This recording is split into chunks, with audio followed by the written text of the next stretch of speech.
Hello again, YouTube. So I have been taking my time since finishing my sketchbook tour. Art has just exhausted me and now I'm pooped out.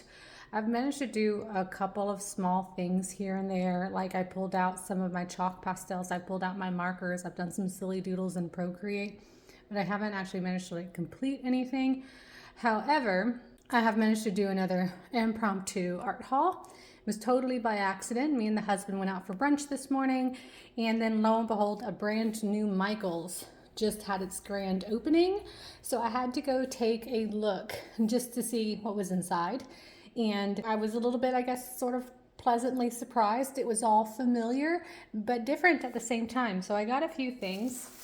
Okay, so first things first, the primary reason why I wanted to go to Michael's to begin with was because I wanted to get a stamp making kit. This isn't exactly the one that I wanted, but this is what I found. But in any case, I've sent out a lot of stuff in the mail recently, and I've always kind of wished that I had, like a little stamp, like a finishing touch to put on the package. So I think we might try and make my own stamp just like the cool people do. I also picked up several different types of sticker paper as well to try and make stickers. And then also, I said I didn't like this type of journal really. I got another Strathmore Mixed Media journal because they had them in stock here, which I was kind of surprised. This one is that soft cover again, which isn't my favorite, but this paper is white. It's not tan. I've had a couple of negative comments about the tan paper, so I figure we'll give white a try because it's been a while. It's been a while since I've used white paper. Oh, and here's some ink for that stamp making too. But the major thing that made me purchase stuff, because I wasn't really gonna get anything, was these deco brush markers. But I've never actually seen these before inside of an actual store before. I've seen them online for sure. So this was just the basic colors. They had another set that also looked like basic colors, but it came in a plastic box, and this one came with a white because my white one is just about dried out. So I wanted the extra white one, whereas the other one did not. So I got this. They had the pastel one in stock also, but of course I already have the pastel one. So I thought we would give these a try because they're kind of fun to play with, to be honest with you. But that's really all that I got from Michael's. I'm gonna open this up and then use it on my brand new paper just to see what it looks like. I do want to say shout out to Michael's for having these cream savers, which I don't think I've seen for like 20 years. I'm gonna bring these to work with me. But yeah, so this is this thing. I will say I'm not generally a fan of places like Michael's and not Hobby Lobby because I'm just not a fan of their selection of products. But like I said, I was kind of impressed that they actually had this because I've only ever seen this online. One thing I would like to get from Michael's, if I could come across it, I just haven't seen it here, is the Derwent Pastel Shades watercolor set. But this brand new Michael's didn't have any Derwent at all. So this tells you how to use it, and it comes with little like swatch cards. Ooh, my white's already popping out. I don't know, is this a duplicate of one of the other pinks that I already have?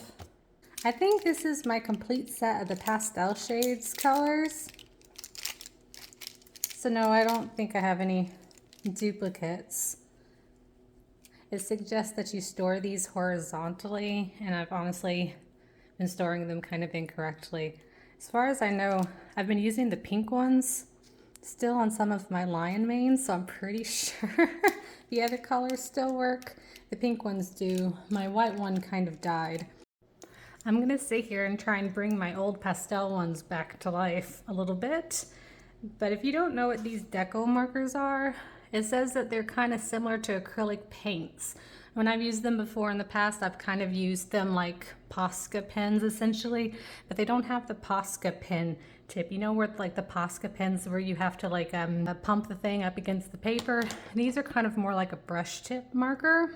I don't know all that much else about them. It comes with a cool manual that you can read. It tells you how to store them properly. It even tells you how you can mix the colors together. I'm too lazy to read any of the instructions on anything. Opaque color system, permanent ink color burst effect. I don't even know what that means. Water-based, non-toxic, suitable for most surfaces, flexible brush tip. Store horizontally capped out, cap after you shake before using.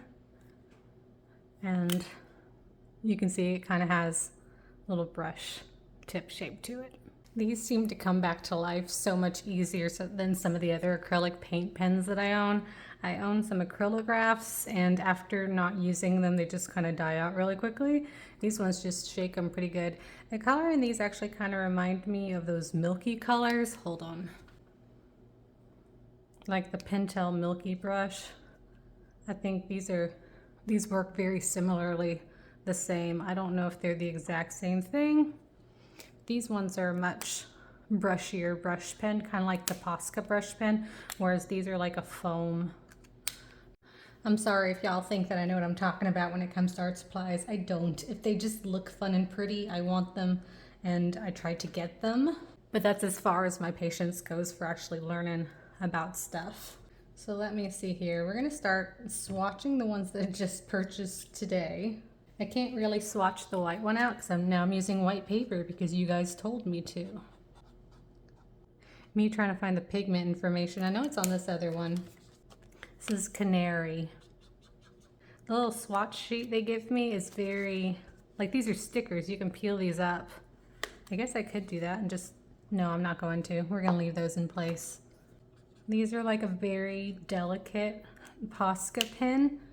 With Posca, it feels like the Posca is gonna rip your paper up. These are very delicate.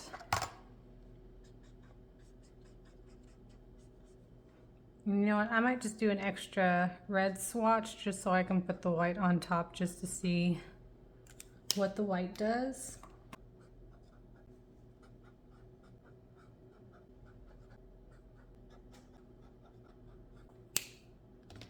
My poor mother, she sees when I make swatching videos and she's like, why do you do those? I'm like, I don't know, because there's some sort of enthusiasm that comes with art supplies. It's fun to see how the color looks and to play with them when you don't actually have anything to paint or draw.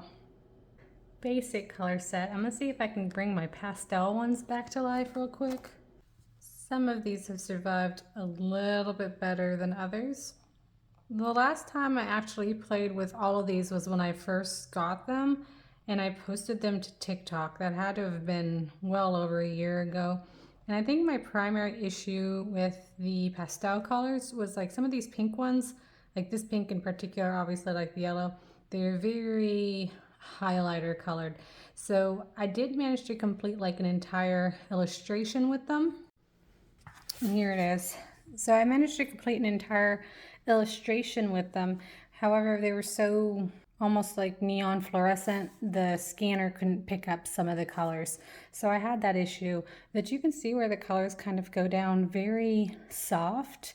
It's almost like your acrylic paint pen, but they're a little bit easier to work with.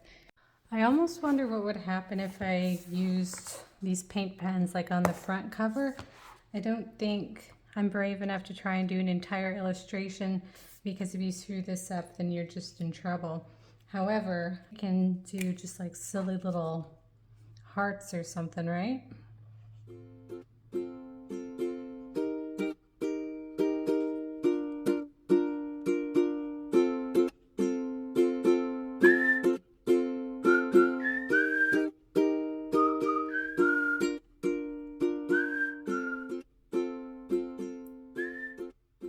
I do wonder a little bit how well this will hold up. Like, does it scratch really easy if I'm abusing this sketchbook? You know, the cover of it. The cover already doesn't handle abuse very well because it already gets scuffed up really easy. I've honestly never decorated the outside of a sketchbook before.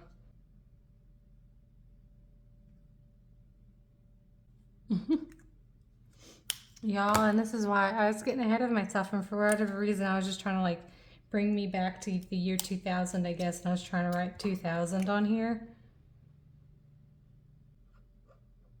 Sometimes for reals I wonder if I'm gonna get the Alzheimer's or something. Oh my goodness.